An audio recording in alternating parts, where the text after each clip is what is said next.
Olá, amados irmãos, graça e paz. Vamos continuar o nosso estudo da carta de Tiago. Agora, hoje, especificamente, vamos falar sobre o capítulo 1 de Tiago. Eu convido os amados que você possa pausar o seu vídeo, pega a sua Bíblia, traz para cá e vamos examinar essa carta, ok?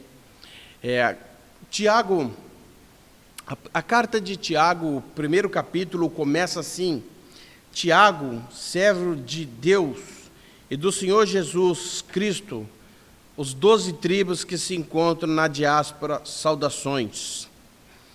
Tiago se identifica apenas como servo. Nós falamos na introdução que a carta começa com o nome Tiago, só isso. Não bota sobrenome, não bota nada. Porque esse autor era muito conhecido e tinha autoridade para apenas se identificar como Tiago. Mas esse autor, Tiago, ele se identifica na sua carta como servo. A carta é destinada às 12 tribos que não existe mais, são as tribos de Israel.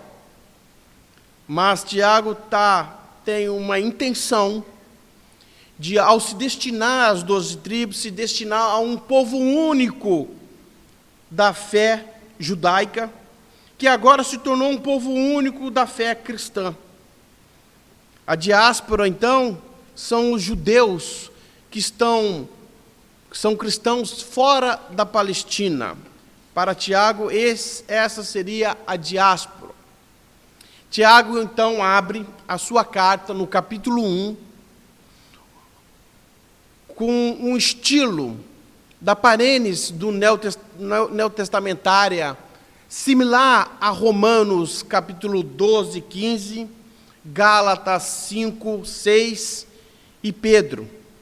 Tiago inicia, então, a sua carta suscitando ao leitor, aqueles que hoje investiga a sua escrita, suscitando uma pergunta: como o ser humano cumpre a sua vocação?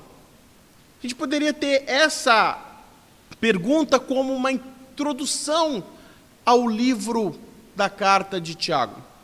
Como um ser humano cumpre a sua vocação?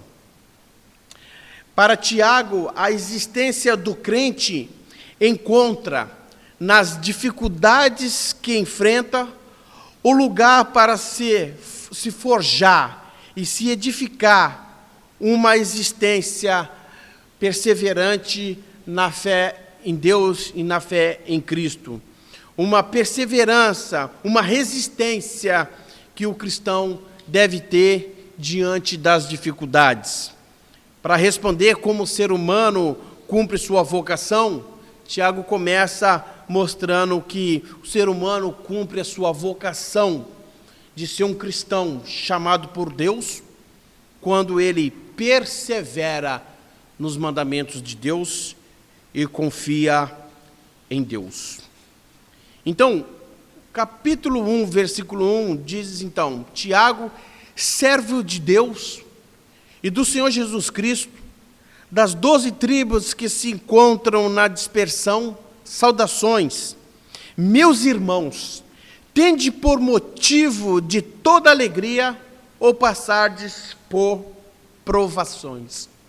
Tiago começa dizendo que ele é servo.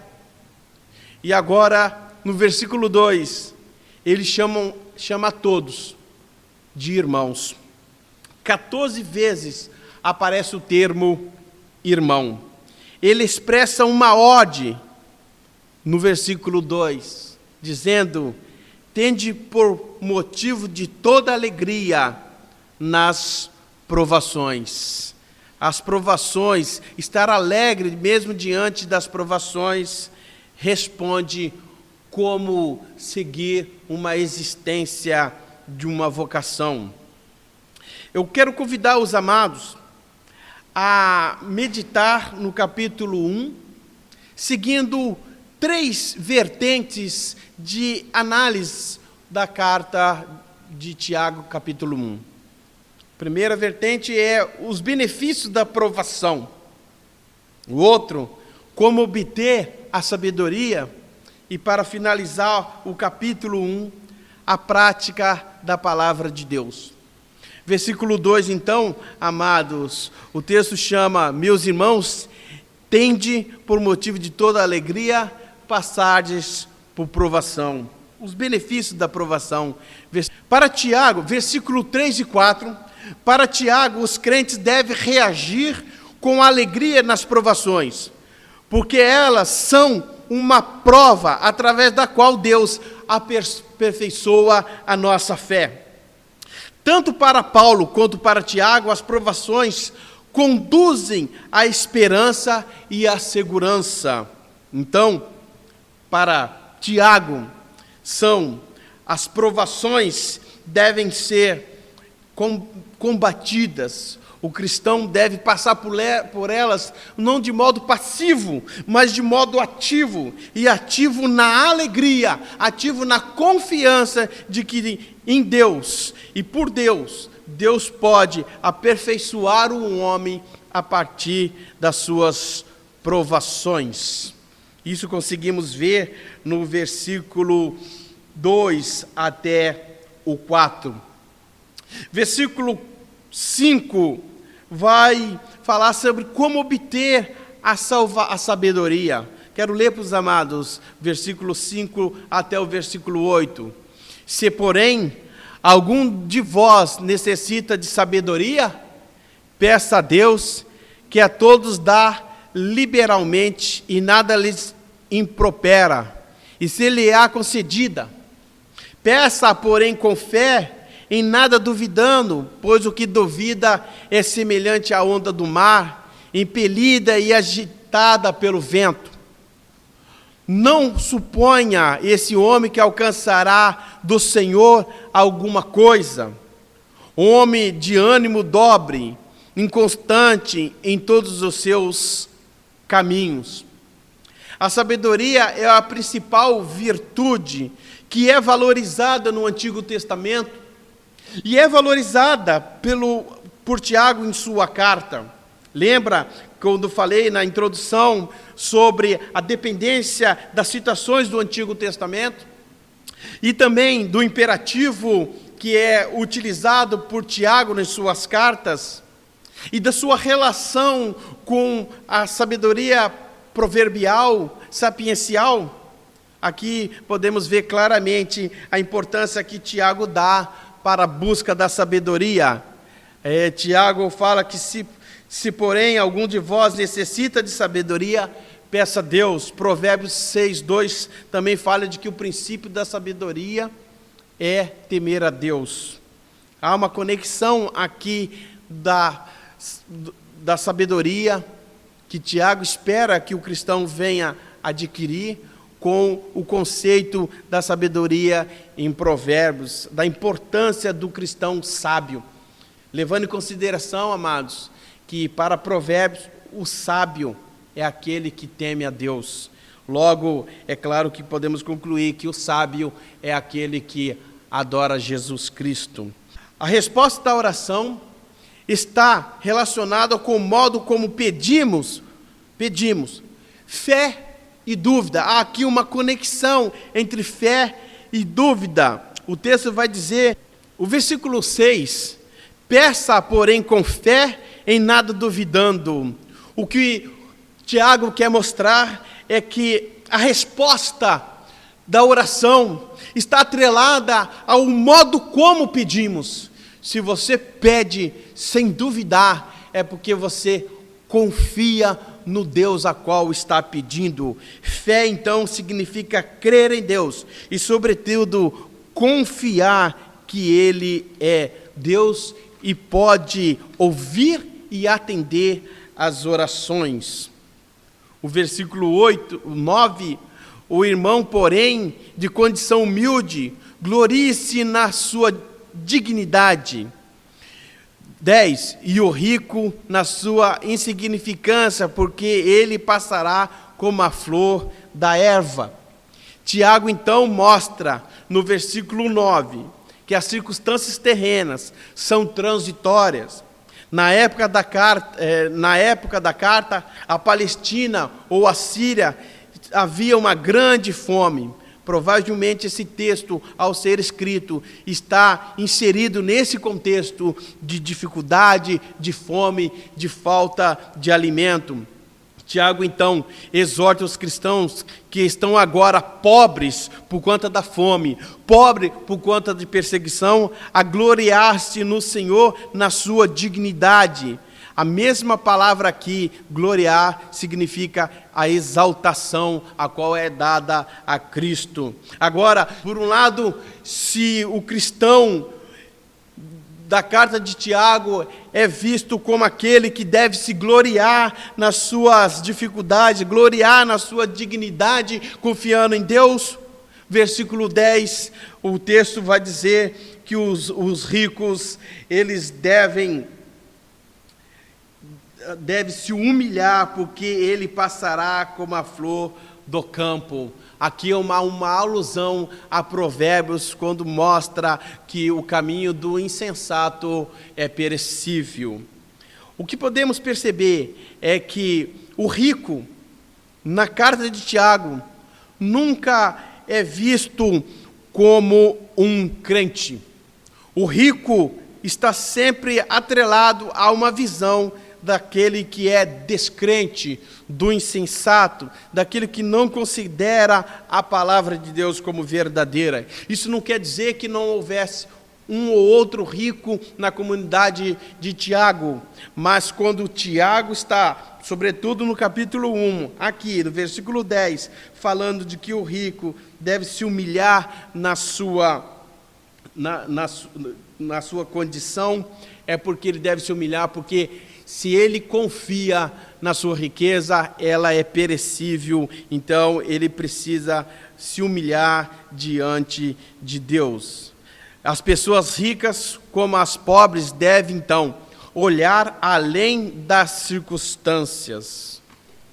O versículo 9 diz que o irmão, porém, de condições humildes, glorie-se na sua dignidade, e o rico na sua insignificância, porque ele passará como uma flor da erva. Versículo 11, porque o sol se levanta com seu ardente calor, e a erva seca, e a sua flor cai, e desaparece a formosura do seu aspecto. Assim também murchará o rico em seus caminhos. Aqui podemos ver, então, amados, no versículo 11, a alusão que Tiago faz com Isaías, capítulo 40, versículos 6 e 7, a alusão sobre a perenidade da humanidade, a perenidade das ações do homem e a necessidade que o homem tem de voltar-se ao caminho de Deus. Ardente calor, aqui nesse texto, remete ao conceito judaico do vento oriental, que aparece nas cartas do Antigo Testamento, sobretudo Oséias, capítulo 13, versículo 15. O versículo 11, que fala sobre o sol, o ardente calor, que perece a flor, e essa flor que cai e é perecível, é a mesma condição do rico, que não confia em Deus, mas confia em si, na sua riqueza.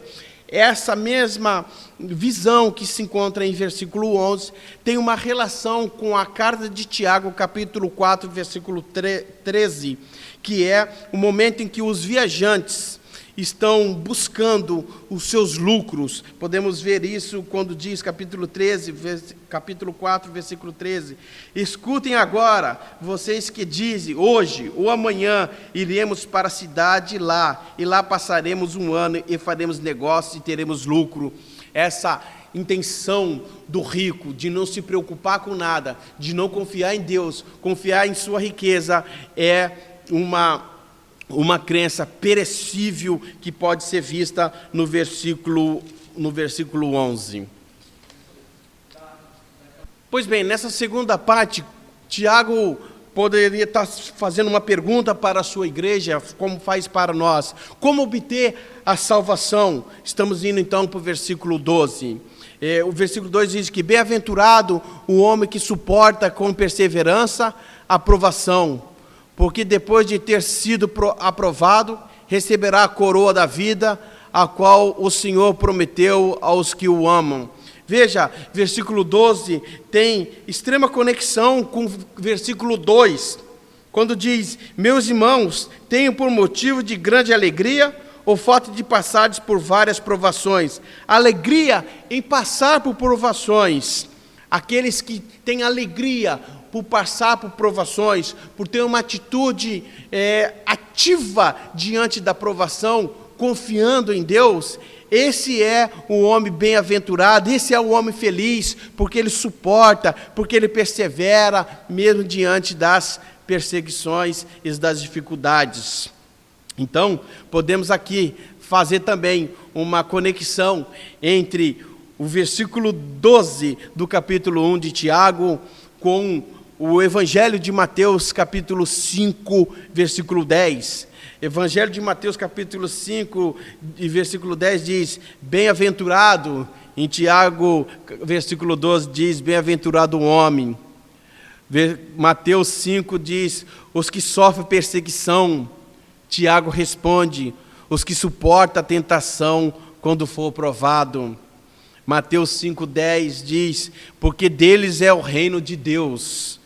Tiago, versículo 12, responde: porque receberá a coroa da vida, ao qual o Senhor tem prometido aos que o amam. Veja essa relação, essa dependência dessa crença em que aqueles que suportam as provações e dificuldades e confiam em Deus, esses são os bem-aventurados, porque deles é o reino de Deus. Isso se encontra em Mateus 10, e Tiago 12 responde que o bem-aventurado não é também só os que são perseguidos, mas são também os que suportam as provações confiando em Deus. E termina dizendo que aqueles que confiam em Deus, suportando ativamente as provações numa fé fiel em Cristo Jesus, esses recebem a coroa da vida. Coroa da vida e reino de Deus são similares, amados irmãos.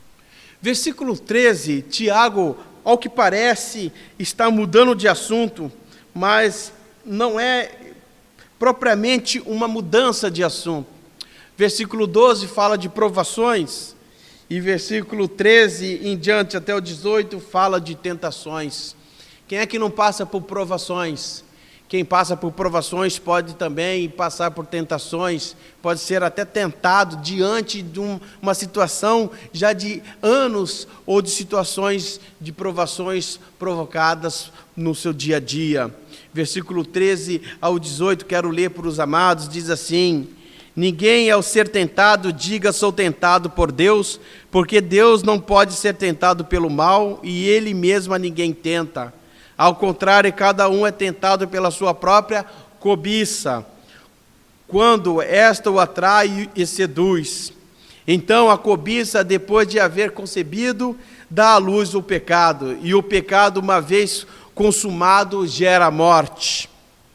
Não vos enganeis, meus amados irmãos, toda boa dádiva, todo dom perfeito são lá do alto, descendo do Pai das luzes, a quem não pode existir variação ou sombra de mudança, pois segundo o seu querer, Ele nos gerou pela palavra da verdade, para que fôssemos como que primícias das suas criaturas. Ao cair na tentação, o cristão não deve dizer que é tentado por Deus, pois a tentação vem da sua própria cobiça. Essa é a declaração de Tiago. Para Tiago, o cristão passa por provações e deve confiar em Deus e ter uma atitude ativa diante da provação. Mas Tiago, no versículo 13 em diante, quer mostrar que Deus não tenta o homem, ou seja, as provações não são Deus tentando o homem. As provações são as circunstâncias da vida que o homem tem.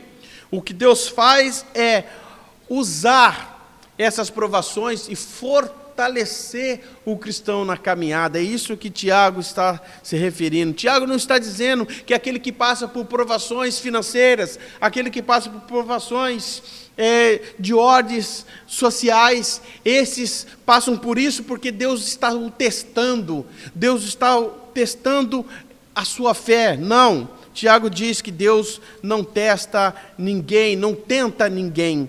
Então, amados, o que podemos tirar disso é que Deus está abençoando a sua igreja e ensinando a igreja a vivenciar as provações, sem levar em consideração que as suas dificuldades são testes de Deus. Deus não testa o homem, porque as suas tentações do homem é fruto da sua própria queda. Versículo 19, caminhamos para o fim, é o terceiro e último ponto da reflexão do capítulo 10, que é a prática da palavra de Deus.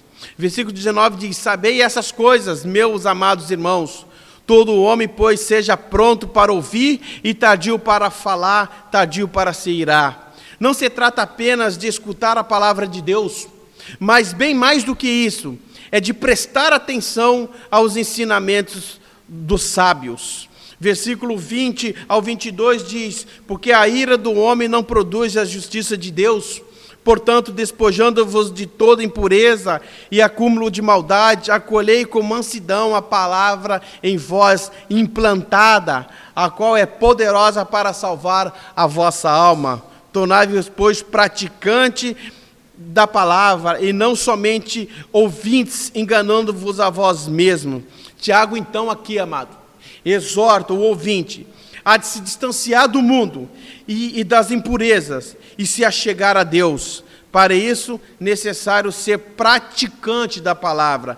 Para fugir do mundo, se distanciar do mundo e viver uma vida de pureza, é necessário ouvir a palavra. Mas aqui, para Tiago, ouvir a palavra é o mesmo que praticar a palavra em vida. Versículo 23 ao 25 diz: porque se alguém é ouvinte da palavra e não praticante, assemelha-se ao homem que contempla num espelho o seu rosto natural, pois a si mesmo se contempla e se retira, e para logo se esquece de como era a sua aparência.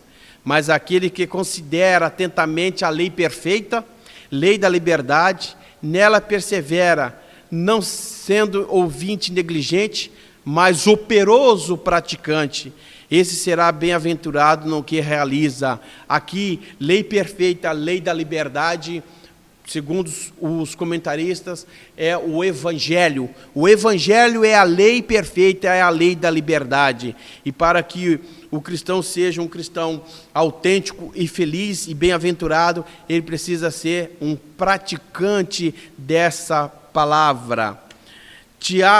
Não é só Tiago que tem a exigência de praticar a palavra. O próprio Jesus Cristo, em Lucas 6, 46, 47, fala sobre a necessidade de praticar a palavra. Por que me chamais Senhor, Senhor, se não fazeis o que eu digo? Então, o praticar a palavra de Deus, versículo 26 e 27, terminando, amados. Se alguém supõe ser religioso, deixando de frear a língua, antes enganando o próprio coração, a sua religião é vã. A religião pura e sem mácula para com o nosso Deus e Pai é esta: visitar os órfãos e as viúvas nas suas tribulações e a si mesmo guardar-se incontaminado do mundo. Veja, amados, que aqui há exatamente a conexão entre fé e prática. Precisa-se crer em Deus, e quem crê em Deus pratica visitando os órfãos, pratica visitando as viúvas nas tribulações, e também pratica guardando a fé e guardando os ensinamentos para não se contaminar com o mundo. Versículo 26 e 27, Tiago, mudando de assunto, aparentemente, parece que esse versículo não tem conexão com as suas exortações anteriores, mas tem. O verdadeiro cristão refreia a língua e se preocupa com os aflitos. O verdadeiro cristão sabe como se portar, como falar, porque ele pratica a palavra, porque ele caminha em busca da sabedoria. E caminhar em busca da sabedoria é crer em Deus e viver a vida, a fé cristã. Diante disso, quem vive a fé cristã, buscando a sabedoria, confiando nas Escrituras e praticando as Escrituras, tem todo o arcabouço e o preparo para, em momentos de provações, estar perseverante. E quem é perseverante, terminamos, versículo 12, diz que bem-aventurado o homem que suporta com perseverança a provação, pois aquele que confia em Deus suporta as provações, perseverante na fé de Cristo Jesus. Que Deus nos abençoe, possamos logo em breve fazer a análise do capítulo 2 de Tiago. Um abraço a todos.